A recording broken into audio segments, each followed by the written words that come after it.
Welcome to day 2345. I know, lots of days of What You Up To Now. Sharon Horne-Ellstrom here. And I track and document my journey via this video log because I have vision challenges, and I especially have vision challenges right now. I'm actually still on dumb couch potato status, according to my doctors. So it's, I'm sneaking and tweaking out of it a little bit, but for another couple of weeks.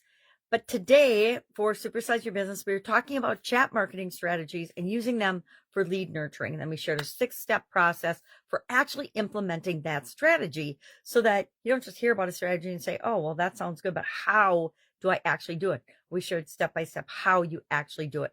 Because pretty much everything we ever want to do can be boiled down to a 4 to 6 or 7 or 8 step process, right? Or we can break all those steps down into a dozen steps and a dozen things. And it depends on how our brain works and how we want to run our business, how detailed we want to get in our instructions of how we're going to do things. But for the most part, I think the older I get, the more I realize we need to simplify our processes, simplify and automate what can be automated, simplify and repeat and do what can be done to get us the results that we want. And usually the results that we want, there's a whole lot simpler way of getting them than what we're actually doing or what we think we have to do. So we shared that today. We've been talking about chat marketing a lot, and I think it's because I personally need to do a little more of it for the beginning parts of the sales process in my own businesses, not just in the businesses that I help, because we're seeing great results in the businesses that I work with for the beginning of the process, for the lead nurturing, for getting people's questions answered, for being available 24/7, for helping them to qualify or disqualify themselves from whether they want to work with the business that we're talking about or not. Because guess what? All of our businesses are not for everybody. And so we're looking to sift and sort and find the people that are right for us. And they're looking to sift and sort and find the solutions that are right for them. And sometimes those will match. And that's what chats and automating that beginning process can help us do. And it'll also help them to get to the solutions they want faster as well. So it's a win-win type thing, which I love those things, right? You know, a lot of people talk about win-win, but they don't really mean it. They mean, I want to win, but I want to also let you think that you're winning. But I actually think that everybody can get what they want if they just are willing to be flexible, open, and work it out and figure it out. Because there's always a solution to absolutely everything out there, right? It's like when people think that it's a once-in-a-lifetime opportunity and you're only going to get this opportunity once. That is the biggest lie on the planet. Not maybe the biggest, but it's a big fat lie. There are opportunities swirling around us all the time. And if we pass on it or if we don't see it, that means it's not right for us right now.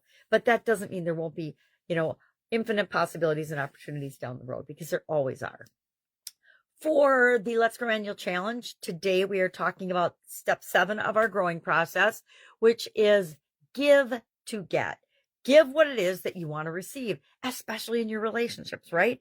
If you want to receive love and attention, give love and attention to your partner, or the person that you're in a relationship. Maybe it's a work relationship. Maybe it is, if you want your boss to give you respect and attention, guess what? You better respect and give attention and do the things that are expected of you in your boss's eyes as well. I think it's such a simple concept, yet we struggle with it so often. I mean, so often, and there are givers in the world and there are takers. I have definitely found that to be true. But the givers tend to get better results in the long run than takers. We could probably spend a whole day talking about that, the concepts behind that, and the principles behind that, and the core values behind that. And we always get to choose how we're going to show up in the world. But I say, let's give value, because the more value we give, the more value we receive. The more we put out into the world in a positive way, the more positive things come back to us. And it's not immediately reciprocal, but it does work out that way, at least throughout my lifetime it has. That's all I've got today. It is Sunday here in my neck of the woods, so that means I will be planning and plotting out next month's framework and content. And I've already got the framework in my mind, and it's written on a calendar. But I like to map out, beginning of the month, each day's actual topics. Sometimes I tweak and change them, because that's the cool thing about doing your own challenge. You can change what you're going to talk about if you want to on the fly. And some days I do that.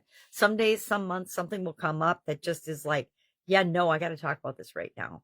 But otherwise, I do like to, and it's about as much a time I have planning I have time for with respect to the annual challenges. I'll sit down today and I will map out the topics. And I like to have a topic planned ahead of time. So if I get busy, which I tend to often do, I can know what I'm going to talk about.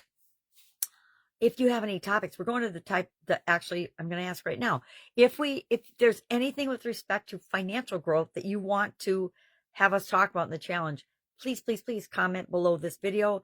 Send me a message, box for me, do something and let me know. So I include that in the next month's walkthrough and detailed focus on our financial growth. That's what we're moving into. I didn't even talk about that in the challenge today, but guess what? We're going to talk about it tomorrow. But yeah, if there's any topics that you have a burning desire to know more about, please, please, please let me know and ask.